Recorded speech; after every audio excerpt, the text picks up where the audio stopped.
संतोष मगर official या आपल्या YouTube चॅनलमध्ये स्वागत आहे. मित्रांनो, चॅनलला सबस्क्राईब केलं नसेल तर सबस्क्राईब करायला विसरू नका. शिक्षक भरती व शैक्षणिक घडामोडी संदर्भातल्या महत्त्वाच्या अपडेट्स आपण या चॅनलला पाहतो. हा व्हिडिओ जर फेसबुकवरती पाहत असाल तर फेसबुकला फॉलो करायला विसरू नका.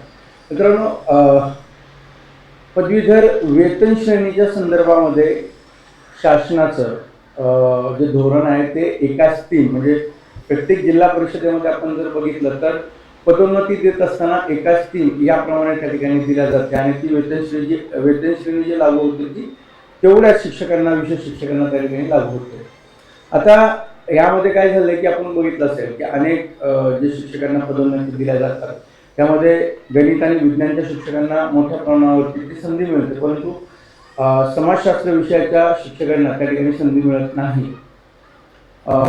अशामध्येच एक अमरावती जिल्हा परिषदेमध्ये काम करत असलेल्या म्हणजे विशेष शिक्षक म्हणून कार्यरत असणाऱ्या शिक्षकांना एकाच 3 याप्रमाणे त्या ठिकाणी वेतन श्रेणी दिली, पण त्यातल्या अनेक शिक्षक जे होते त्या शिक्षकांना वेतन श्रेणी मिळाली नाही. तर या विरोधामध्ये नागपूर खंडपीठामध्ये एक पिटिशन दाखल झालेली होती आणि त्याची ऑर्डर जे आहे ते मागे काही 1-2 महिने आधी आपण बघितलं असेल की त्या ठिकाणी ऑर्डर पण आली. त्या ऑर्डरवरती आता अमरावती जिल्हा परिषदेने एक पत्र काढलेलं आहे. ते पत्र काय आहे आपण हे त्या ठिकाणी पाहणार आहोत. परंतु पदवीधर जी वेतन श्रेणी आहे, आता पवित्र पोर्टलच्या माध्यमातून अनेक शिक्षक लागलेले आहेत, त्यांना जी वेतन श्रेणी दिली जाते ती एसटीनंच मिळते. या शिक्षकांना सुद्धा अजून पदवीधरची घेतलेला आहे, पदवीधर विशेष शिक्षक, परंतु वेतन श्रेणी ही एसटीनची मिळते. काही जिल्हा परिषद S1400 देतात, पण राज्यामध्ये आपण बघितलं असेल की जिल्हा परिषद सोडून फक्त खाजगी संस्था जर असेल तर खाजगी संस्थांमध्ये जर तुम्ही विशेष शिक्षक म्हणून लागलेला असाल तर त्या ठिकाणी तुम्हाला S14 स्केल दिला जातो. तर आता तो जो निकाल होता त्या निकालाला अनुसरून अमरावती जिल्हा परिषदेने एक पत्र काढले. त्या पत्रामध्ये काय सांगितलंय ते यामध्ये पदवीधर विशेष शिक्षकांना सरसकट वेतन श्रेणी लागू करण्याबाबत आता यामध्ये सरसकट हा उल्लेख केलेला आहे की सरसकट वेतन श्रेणी लागू करावी. उपरोक्त संदर्भीय विषयाने सादर करण्यात येते की जिल्हा परिषद अमरावती अंतर्गत सहाय्यक अध्यापक म्हणून विशेष शिक्षक या पदावरती विषयनिहाय पदस्थापना घेण्यात आली असून यापैकी काही विशेष शिक्षकांना पदवीधर वेतन श्रेणी देण्यात आली नाही. सदर विशेष शिक्षकांनी पदवीधर विशेष शिक्षक वेतन श्रेणी मिळण्याबाबत माननीय उच्च न्यायालय मुंबई खंडपीठ नागपूर येथे याचिका दाखल केली होती. शालेय शिक्षण व क्रीडा विभाग शासन परिपत्रक दिनांक 13 ऑक्टोबर 2016 अन्वये वेतन श्रेणी पात्र व सेवा ज्येष्ठता यादीतील अनुक्रमांकानुसार 2009 मधील पदोन्नती प्रक्रियेमध्ये कार्यरत असलेल्या उच्च प्राथमिक शिक्षकांमधून विज्ञान, भाषा आणि सामाजिक शास्त्र या विषय संवर्गातील प्रत्येक विभागात एक प्रमाणित पदवीधर अथवा शारीरिक शिक्षकाची नियुक्ती करण्यावर नमूद करण्यात आले आहे. विज्ञान विषय संवर्ग गणित, विज्ञान, अभियांत्रिकी, भाषा विषय संवर्ग मराठी, इंग्रजी, हिंदी, उर्दू इत्यादी आणि सामाजिक शास्त्रामध्ये इतिहास व भूगोल. तर इयत्ता 6वी ते 8वी या वर्गांना शिकवणाऱ्या शिक्षकांपैकी फक्त 1 3 शिक्षकांना सेवा ज्येष्ठतेच्या प्रमाणात पदवीधर वेतन श्रेणी देण्यात यावी असे नमूद आहे. तथापि काही शिक्षकांना विशेष शिक्षक म्हणून कार्यरत असूनही पदवीधर वेतन श्रेणी मंजूर करण्यात आलेली नव्हती. याच अनुषंगाने माननीय उच्च न्यायालय मुंबई खंडपीठ नागपूर यांनी दिनांक 8 मे 2026 रोजी दिलेल्या आदेशामध्ये शासन परिपत्रक दिनांक 13/10/26 मधील तरतुदी संदर्भात खालीलप्रमाणे निर्देश देण्यात आलेले आहेत. शासन निर्णयातील कलम 3 हे भारतीय संविधानातील अनुच्छेद 14 चे उल्लंघन आहे, म्हणजे भेदभाव करणारे आहे. दुसरं की इयत्ता 6वी ते 8वी मध्ये विशेष शिक्षक म्हणून कार्यरत असलेल्या शिक्षक याचिकाकर्त्यांना नियुक्ती दिनांकापासून विशेष शिक्षक वेतन श्रेणी लागू करण्यावर निर्देशित करण्यात आले आहे. फक्त याचिकाकर्त्याला सरसकट सांगितले बरं का. सेवा काळात आवश्यक शैक्षणिक अर्थ संपादन केलेल्या शिक्षकांनाही अर्थप्राप्त दिनांकापासून विषय शिक्षक वेतन श्रेणी लागू करण्यावर निर्देशित करण्यात आले आहे. दुसरा विषय पहिले याचिकाकर्त्यांना दिले होते त्यावेळेस सुद्धा त्या ऑर्डरमध्ये उल्लेख होता की याचिकाकर्त्यांना म्हणजे कन्सल्ट करा म्हणून. तर त्या ठिकाणी याचिकाकर्ते आणि दुसरा विषय की सेवा काळात आवश्यक शैक्षणिक अर्धा संपादन केलेल्या शिक्षकांनाही म्हणजे बाकीचे जे शिक्षक होते त्यांनाही शैक्षणिक अर्हता प्राप्त दिनांकापासून विषय शिक्षक वेतन श्रेणी लागू करण्याबाबत निर्देशित करण्यात आले आहे.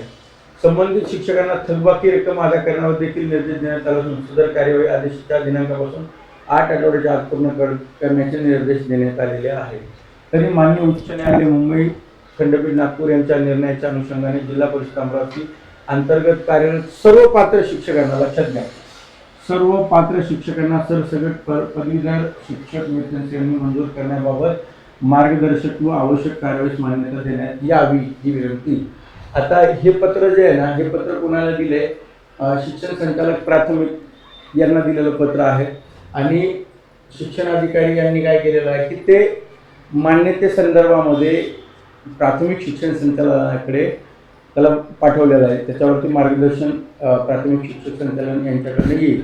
आता यामध्ये बघा, जर सरसकट वेतन श्रेणी जर लागू केली, यांना जर लागू केली तर काय होणार की अमरावतीमध्ये शिक्षण सेवक जरी असेल तर त्या शिक्षण सेवकाला सुद्धा ही वेतन श्रेणी लागू करावी लागेल. म्हणजे जे नवीन पदवीधर शिक्षक म्हणून लागले, विशेष शिक्षक म्हणून लागले, त्यांना सुद्धा ही वेतन श्रेणी लागू करावी लागेल.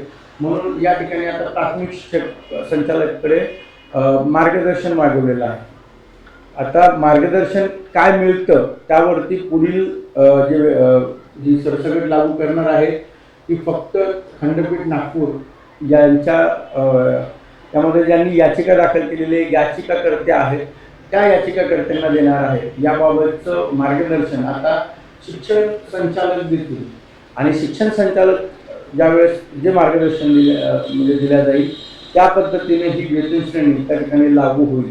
जर ही वेतन श्रेणी सरसकट दिल्या गेली तर महाराष्ट्रातले इतर जे विशेष शिक्षक आहेत, जे पवित्र पोर्टलमधून लागलेले आहेत, जे शिक्षण सेवक आहेत, त्यांना सुद्धा नव्याने ही वेतन श्रेणी द्यावी लागेल. त्यामुळं कारण इथं सरसकट देत आहे म्हटलं तर बाकीच्या जिल्ह्यामध्ये शेवटी इथं उल्लेख केलेला आहे आर्टिकल 14चं. म्हणजे इथं स्पष्ट सांगितलं आहे, कोर्टाने काय सांगितलं की आर्टिकल 14चं उल्लंघन आहे. आर्टिकल 14 भेदभावपूर्ण, समान, आपण म्हणतो ना इक्वलिटी, समानता. मग जर समानता या ठिकाणी जर लागू केली करत असेल म्हणजे आर्टिकल 14चं त्या ठिकाणी उल्लंघन झालं असं कोर्ट म्हणते, मग त्यांना जर लागू केले तर मग शिक्षण सेवक जे असतील, जे आता विशेष शिक्षक म्हणून लागले असतील, त्यांना सुद्धा हा नियम लागू होतो आर्टिकल 14. म्हणजे ज्यावेळेस शिक्षण सेवक तुमचं संपलं त्यावेळेस तुम्हाला सुद्धा S14ची जी स्केल आहे ती S14ची स्केल त्या ठिकाणी लागेल. त्यामुळं या पत्राला महत्त्व आहे. आणि प्राथमिक संचालक आता काय याला उत्तर देतात, त्यांच्याकडनं काय येतं त्यावरती बाकीच्या गोष्टी डिपेंड आहेत. म्हणजे बाकीच्या जिल्हा परिषद सुद्धा त्याचा रेफरन्स घेतील किंवा बाकीच्या संघटना त्याचा रेफरन्स घेऊन त्या ठिकाणी देण्यात यावं म्हणून पाठपुरावा करतील. त्यामुळं जे कोणी पदवीधर शिक्षक असतील, विशेष शिक्षक असतील, त्यांनी या ठिकाणी प्रयत्न करणं या पत्राला घेऊन महत्त्वाचं आहे. वेतन श्रेणी सगळ्यांना लागू झाली त्याचा फायदा सर्व लागलेल्या शिक्षण सेवकांना सुद्धा होऊ शकतो, एवढं निश्चित आहे. कारण ते राज्य सरकारवर, मी मागच्या वेळेस सुद्धा सांगितलेलं होतं व्हिडिओमध्ये की ही ऑर्डर फक्त याचिकाकर्त्याला घेऊन केलेली आहे. म्हणजे याचिकाकर्त्याला सांगितले आणि यावरती कोणाला द्यायची याचा निर्णय हा राज्य सरकार त्या ठिकाणी करेल. आता जर तुम्हाला वाटत असेल बाकीच्यांना की आमच्यावर सुद्धा अन्याय झाला या आर्टिकलप्रमाणे, तर ते सुद्धा या निर्णयाला घेऊन आणि जी ऑर्डर आलेली आहे नागपूर खंडपीठ त्याला घेऊन परत पिटिशन दाखल करू शकतात त्या निर्णयाच्या आधारे. पण जेव्हा प्राथमिक संचालक हे ज्यावेळेस मार्गदर्शन करतील आणि ते सांगतील की ही या वेतन श्रेणी नेमकी कोणाला लागू आहे त्याबाबतचं स्पष्ट ज्यावेळेस मार्गदर्शन प्राप्त होईल त्यानंतरच नेमकं ही कोणाला लागू होणार आहे त्याबाबत आपल्याला ते सांगता येईल. आता माझा अंदाज एक सांगतो मी आधी, कारण आपण जी पण माहिती व्हिडिओच्या माध्यमातून देतो ती माहिती पुढं काय होणार आहे त्याच्या आधी अनेक व्हिडिओ तुम्ही बघितले असतील की मी जे सांगितल्यानंतर त्या गोष्टी झाल्या. प्राथमिक शिक्षण संचालक काय करतील, फक्त याचिकाकर्ते जे आहेत ना, सर्व याचिकाकर्ते यांना लागू करा म्हणते. सरसकट सर्वांना नाही सांगणार, फक्त याचिकाकर्त्यांना लागू करा असं सांगते. कारण याचिकाकर्त्यांना हा निर्णय मोठा आहे, हा निर्णय खूप मोठा आहे. जर हा निर्णय डायरेक्टर ते घेऊ शकणार नाही, फक्त ते याचिकाकर्त्यांना म्हणतील पण राज्य सरकारनं जर ठरवलं तर ही सगळ्यांना लागू होऊ शकते. आणि याबाबतचा पाठपुरावा हा त्या ठिकाणी होणं गरजेचं आहे. आता प्राथमिक संचालकांनी त्या ठिकाणी पत्र ते तर देतील, परंतु मला असं वाटतं की प्राथमिक शिक्षण संचालक हे पत्र आल्यानंतर याचा रेफरन्स घेऊन याबाबतचं मार्गदर्शन हे मंत्रालयामध्ये मंत्रालयातून त्या ठिकाणी मंत्रालयातून हे मार्गदर्शन येईल आणि त्यानंतरच यांच्याकडे आलेल्या मार्गदर्शनाचा रेफरन्स घेऊन ते खाली पाठवतील. आणि हा निर्णय ते वैयक्तिक त्या ठिकाणी त्यांना एवढा मोठा निर्णय घेता येणार, त्याला मंत्रालयातूनच याबाबतचं मार्गदर्शन त्यांच्याकडे मग ते करतील असं होऊ शकतं. याबाबतचा म्हणजे काय निर्णय होणार आहे पुढच्या एक 15-20 दिवसामध्ये आम्हाला सुद्धा राखील कळत, मी सुद्धा याचा पाठपुरावा करेल आणि ती सुद्धा माहिती ग्राउंड लेवलची नेमकं कुठपर्यंत विषय गेला आहे ते तुम्हाला व्हिडिओच्या माध्यमातून मी परत सांगेन.